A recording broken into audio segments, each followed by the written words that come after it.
오늘 말씀의 제목은 오직 성령과 신실한 약속을 의지하여라는 말입니다. 오직 성령과 신실한 약속을 붙들고 우리가 주를 따라가야 한다는 그런 말씀을 생각하시면 되겠습니다. 지금 우리가 살펴보고 있는 디모데후서는 주 67년 즈음에 우리 예수님께서 주 33년에 십자가에 못 박혀 죽으시고 부활하시지 않습니까? 그러니까 그 후에 67년이니까 한 30여 년 정도 지났던 거죠. 30여 년 정도 지났는데 사도 바울도 역사적인 살아계신 예수님을 직접 뵙지는 못했지만 역사적인 예수를 섬겼던 그런 사도들과 교제를 했습니다.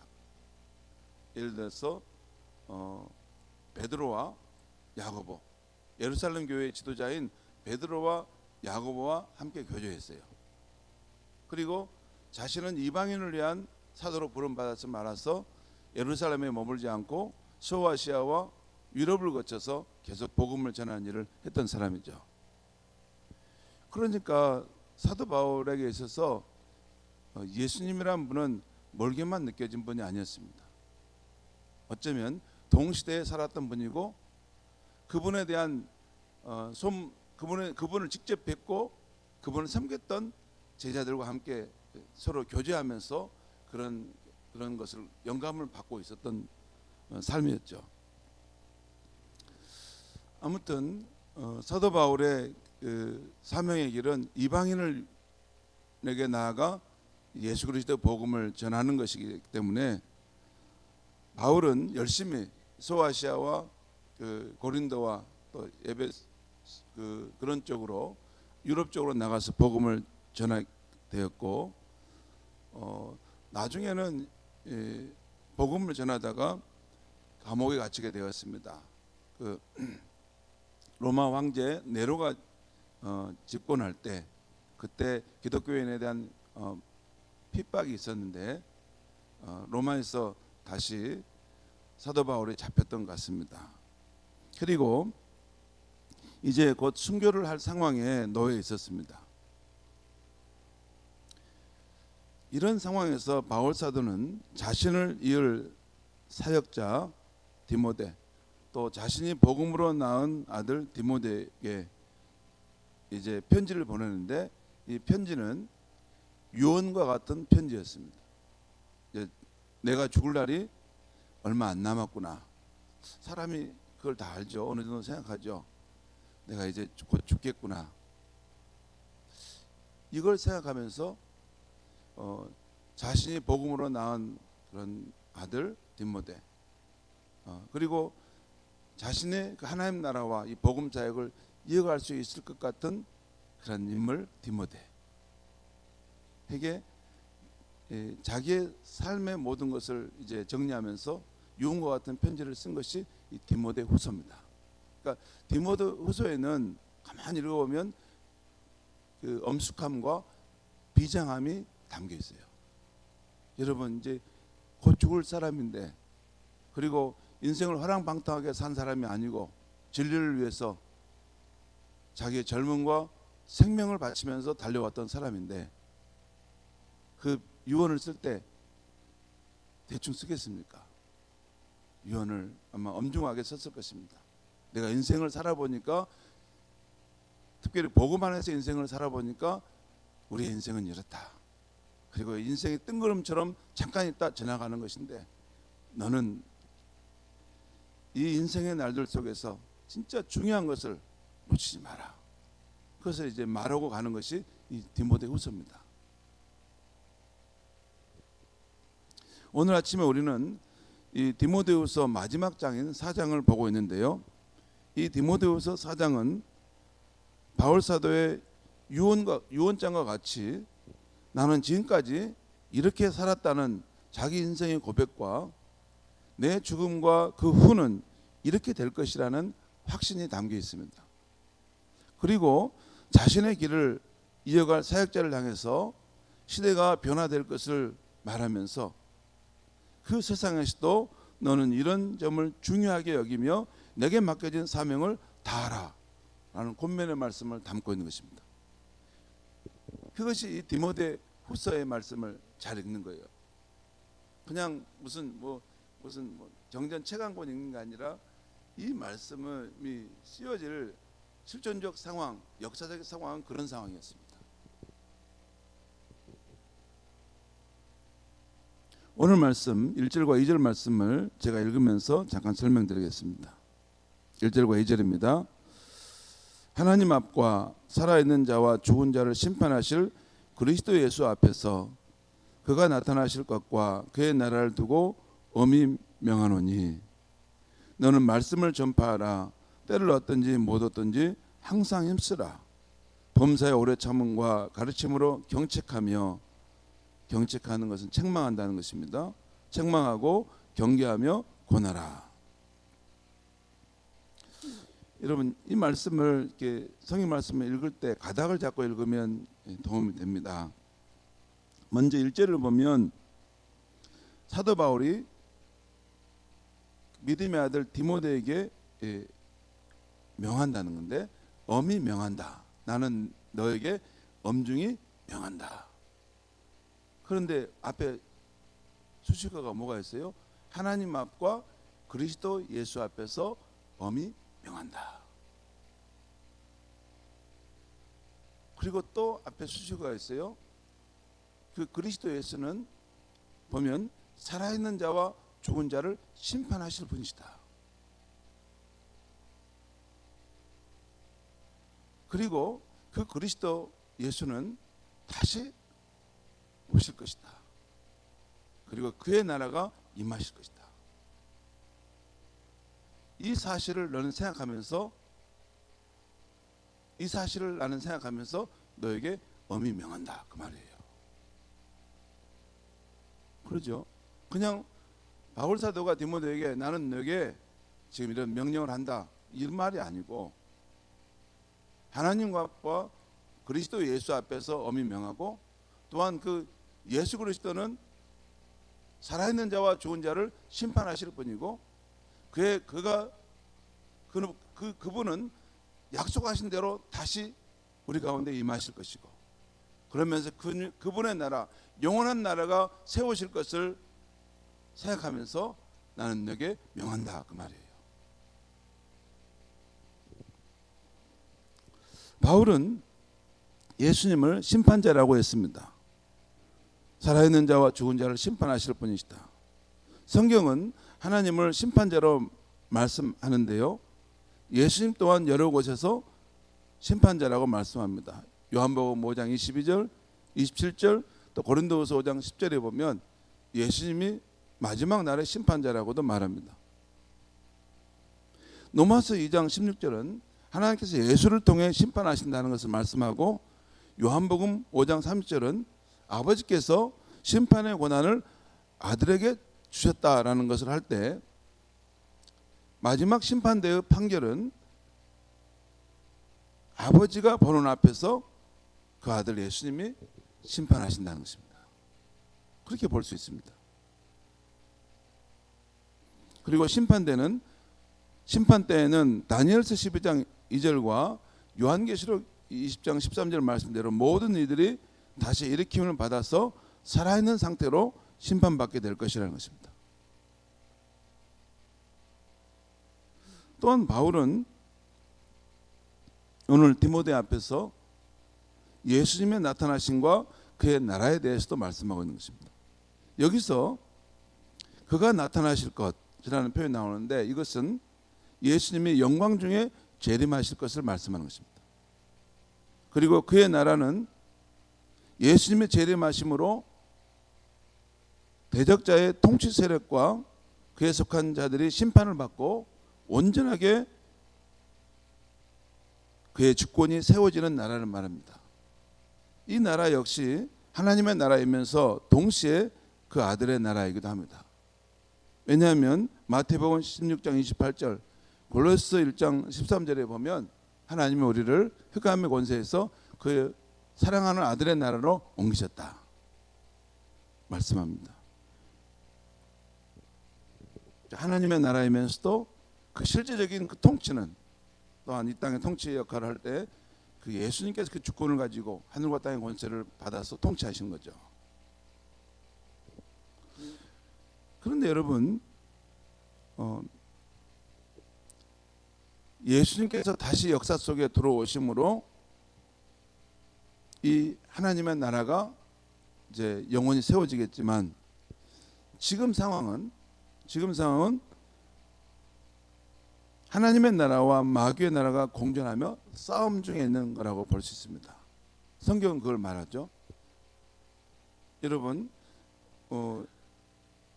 예수님이 오셔서 이게 예수님이 처음으로 2000년 전에 오셨죠. 그리고 예수님이 십자가 사역을 마치고 부활하셨어요. 그리고 이 과정 속에서 하나님의 나라가 예수님과 함께 이 땅에 들어왔어요. 그리고 하나님 나라의 백성들이 예수님의 십자가 속죄와 그 부활하심의 그 사역을 통해서 재용서함 받고 하나님의 나라 백성으로 속속 들어오게 되는 지금 그 역사가 시작되었죠. 그리고 지금 계속 사람들이 예수를 구주로 믿고 하나님 나라의 백성으로 들어오는 그런 역사적인 현상들이 계속 일어나고 있는 것입니다. 하지만 아직까지 예수님이 역사 속에 재림하기까지는 하나님의 나라의 백성들도 왕성하게 일어나지만 마귀와 사탄의 나라도 이 하나님 나라가 이 땅에 퍼져가는 것을 막기 위해서 대적하는 일들이 계속 일어납니다. 진짜 여러분이 전도 현장에서 또 전도해보고 또한 진짜 안 믿는 이 가족이나 이웃을 전도해 보려면 영적인 대적이 있다는 것을 알게 될 것입니다. 지금은 그 공존하는 상황이 있고 싸우는 중에 있다는 것입니다. 물론 이 대선은 이미 꺾였고 하나님의 나라, 예수님의 나라가 계속 승리를 해갈 것입니다. 그래서 물이 바다를 덮은 같이 하나님의 나라가 온 세상을 덮은 그때가 반드시 옵니다. 자, 현재 이런 상황이 있다는 것을 상기시키면서 바울 사도는 디모데에게, 그 후계자 디모데에게 권면의 말씀을 하는 거예요. 오늘 2절 말씀에 너는 말씀을 전파하라. 때를 얻든지 못 얻든지 항상 힘쓰라. 범사의 오래 참음과 가르침으로 경책하며 경계하며 권하라. 이건 디모데에게 두 가지를 권면하고 있는 거예요. 하나는 말씀을 전파하라. 때를 얻든지 못 얻든지 항상 힘쓰라. 이 말은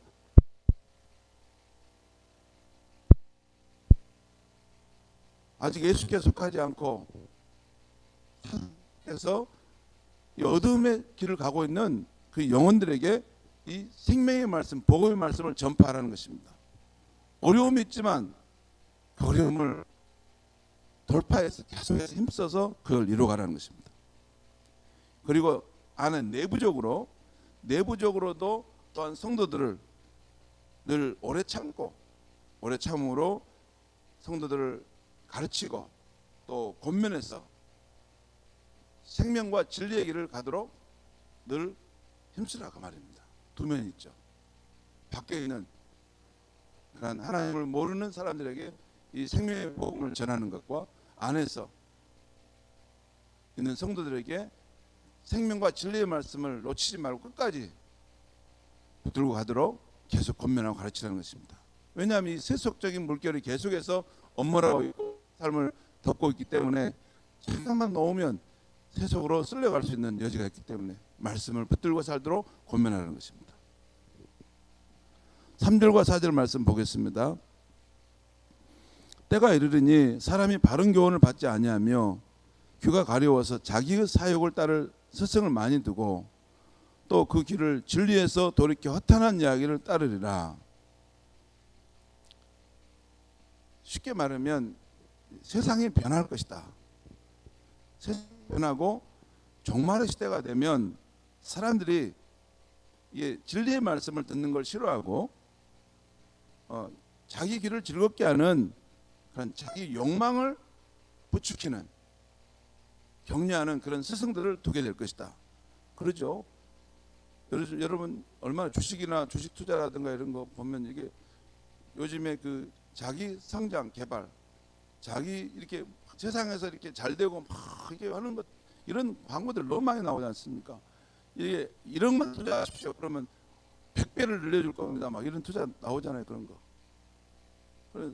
인간의 욕망을 부추기는 그런 사람들을 추종하는, 그런 사람들 아니고 사람을 추종하는 시대가 될 것이다.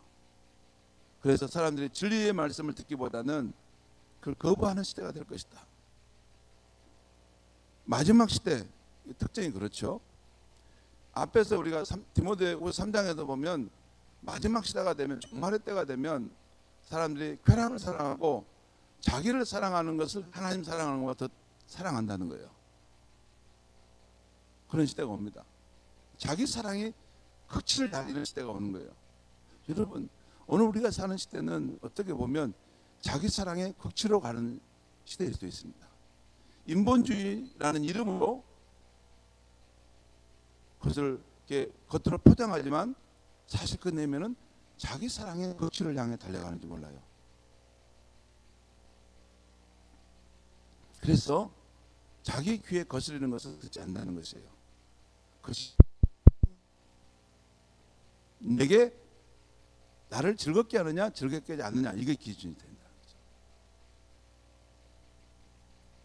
이 마지막 시대를 그래서 뭐라고 말하냐면 다원주의 시대이고 상대주의 시대이고 이기주의 시대이고 현세주의고 쾌락주의가, 이런 정신의 사조가 이 세상을 파도처럼 덮는 시대가 된다. 우리 아이들과 같이 이렇게 생활하는 봄에도 우리 아이들도 그런 세상 속에 가고 있구나 하는 것을 보여요. 흔들리는 상황 속에서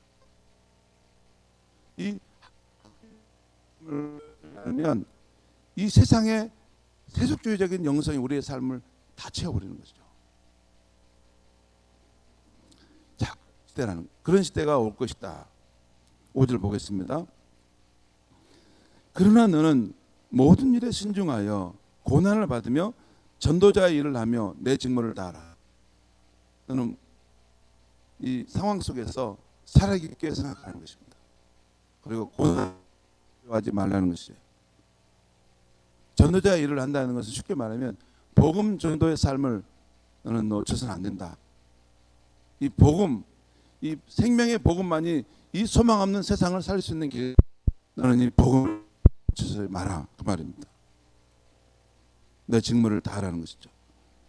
6절과 8절 말씀 보겠습니다. 전제와 같이 내가 벌써 부어지고 나의 떠날 시각이 가까웠다. 바울이 이제 죽음의 날이 가까웠음을 보면 하는 말입니다.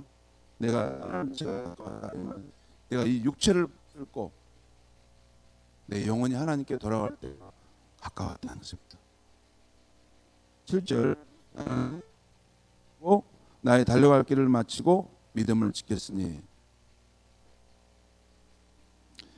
8절 이제 후로는 나를 위하여 의의 면류관이 예비되었으므로 주 곧 의로우신 재판장이 그날에 내게 주실 것이며 내게만 아니라 주의 나타나심을 사모하는 모든 자에게 도니라.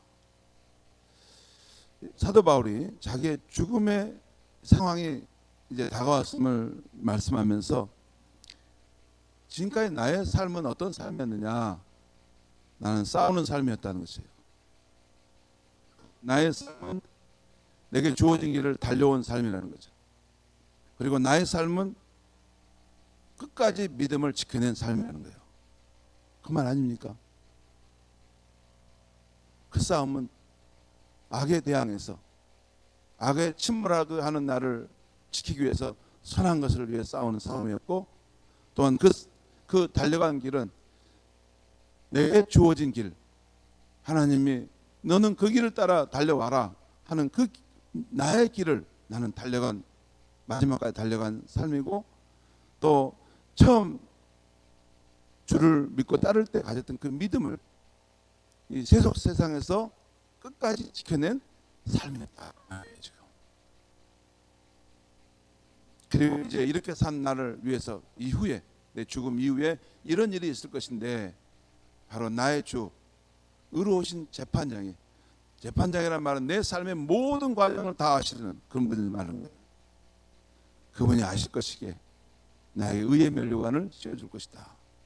나뿐만 아니라 주의 나타나심을, 주님이 다시 오실 것을 사모하며 살아가는 그 모든 성도들에게도 동일하게 주실 것이다 라는 말씀입니다.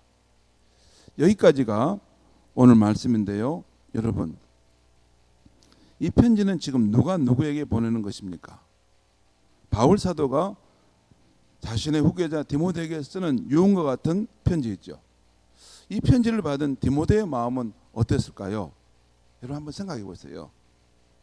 아, 우리 스승, 나의 영적인 아버지가 나를 위해 주신 말씀이니까 꿀송이 같이 달고 좋은 말씀이구나 하고 받았을까요?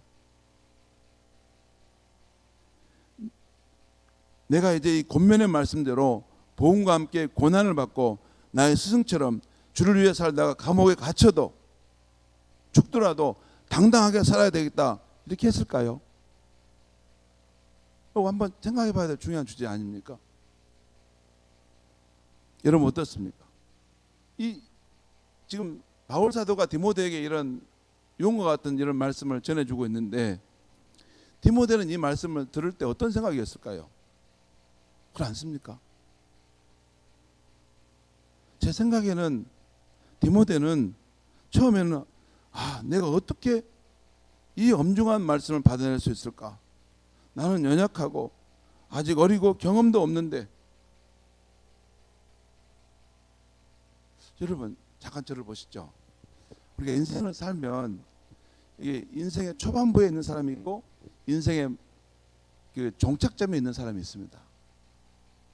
바울은 사실 인생의 종착점에 있는 상황에 지금 사람이죠. 근데 디모데는 훨씬 어린, 어쩌면 이제 사역자로서의 출발의 길을 가는 사람이에요. 그러니까 바울은 인생의 종착점, 복음과 함께 고난을 받고 또 그의 영광의 길을 보고 있는 사람이에요. 그러니까 이 모든 인생의 진면목을 다 알고 지금 이 엄중하게 이것이 앞으로 너 앞에서 일어날 일이고 인생은 결국 이러한 과정을 거쳐서 생을 마칠 것이니까 너는 여기서 중요한 것을 놓치지 말라라고 말씀하고 있는 것이죠. 그렇지만 지금 어린 디모데는 이 말을 들을 때 아직 살아본 적이 없었기 때문에 이 말이 맞을까? 정말 복음과 함께 고난을 받더라도 주님께서 내 생명을 지켜주시고 주님께서 나와 지혜를 주셔서 그 상황들을 돌파해 갈 수 있게 하실까? 디모데는 아직 가보지 않았어요. 잘 몰라요. 그러니까 이 말씀이 디모데에게는 두려운 말씀이 될 수 있는 것입니다. 그러나 디모데가 시간이 점차 지나면서 디모데가 깨달아갔을 것입니다. 바로 주의 성령의 도우심과 성경의 신실한 약속을 붙들면서 이 길을 가면 되겠구나 하는 생각들을 아마 하게 되었을 거예요. 이것이 저의 생각입니다. 처음에는 이 말씀이, 이 엄중한 말씀이 쉽지 않았을 거예요. 그렇지만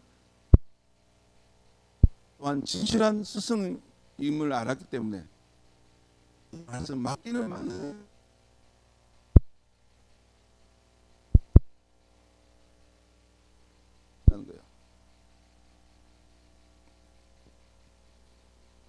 그렇지만 그 말씀을 아마 고이 간직했을 것입니다. 내가 현실적으로 다 이해가 되지 않지만 내 스승, 정말 복음과 함께 진실한 길을 걸어갔던 그 스승이 한 말씀이니까 맞을 것이다. 그리고 이 말씀을 가슴에 품고 이 말씀대로 살아가려고 했을 것입니다. 성도 여러분, 제가 오늘 처음에 찬송가 492장 잠시 세상에 내가 살면서라는 찬송을 불렀습니다. 여러분 잠깐 들어보시기 바랍니다. 제가 다시 한번 읽어드리겠습니다. 들어보십시오. 잠시 세상에 내가 살면서 항상 찬송 부르다가 날이 저물어 오라 하시면 영광 중에 나아가리. 눈물 골짜기 더더우면서 나의 갈 길 다 간 후에 주의 품에 내가 안기어 영원토록 살리로다. 나의 가는 길 멀고 험하며 산은 높고 골은 깊어. 고난 나의 몸 쉴 곳 없어도 복된 날이 밝아오리. 한숨 가시고 죽음 없는 날 사모하며 기다리니 내가 그리던 주를 배울 때 나의 기쁨 넘치리라.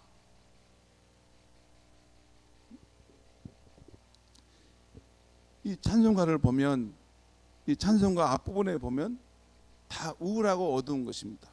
예를 들어서 눈물 골짜기를 더듬으면서 내 인생의 길을 간다는 것이에요. 그리고 나의 가는 길이 멀고 험한 길이라는 것입니다. 그리고 고난 나의 몸 쉴 곳이 없는 생의 길이라는 것입니다.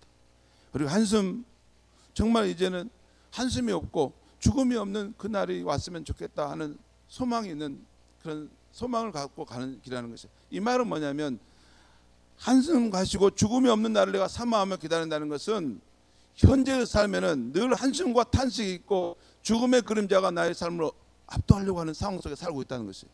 그러니까 이것을 벗는 그날이 오기를 나는 소망한다는 거예요. 이 이야기는 누구의 이야기냐면 진짜 성경의 말씀을 붙들고 그 진리의 말씀대로 살아가려고 하는 사람들에게 일어나는 일입니다. 여러분 디모데후서 3장에 보면 무릇 그리스도 안에서 경건하게 살고자 하는 자에게는 박해가 있을 것이다라는 말씀이 있어요. 그리고 세상은 더욱더 어두워지고 세상은 더욱더 속이는 세상으로 되어갈 것이다.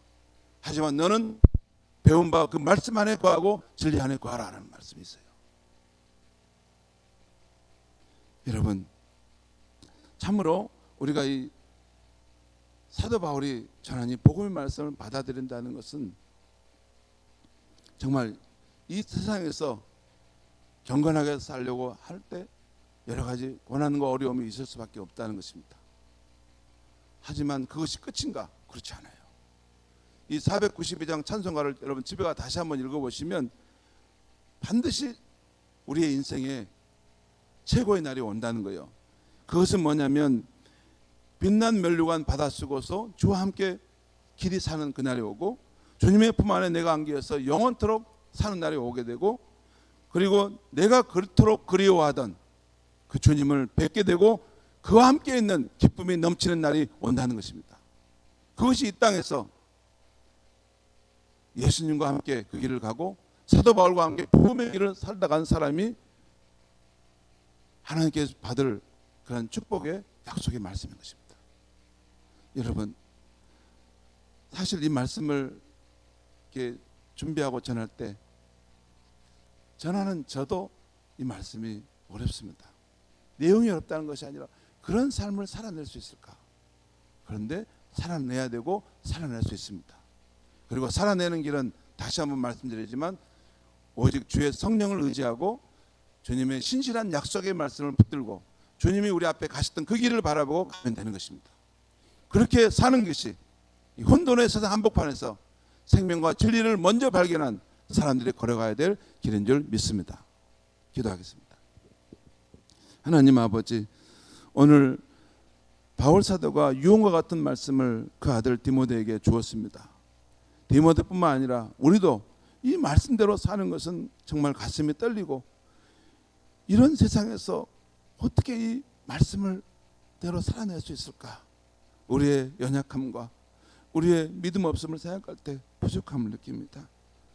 예수님, 우리의 인생 가운데 다시 한번 약속하신 주의 성령을 충만히 주시고 주의 약속의 말씀을 더 굳게 붙들고 모든 세상 사람들이 그 길을 가지 않나 하더라도 우리는 주를 믿는 사람으로 끝까지 이 믿음의 길을, 생명의 길을, 진리의 길을 떠나지 않게 하여 주시고 이 길을 따라가서 마지막 순간에 우리가 그토록 그리는 주님을 배웠고 기쁨이 넘치는 그날을 볼 수 있게 하여 주시옵소서.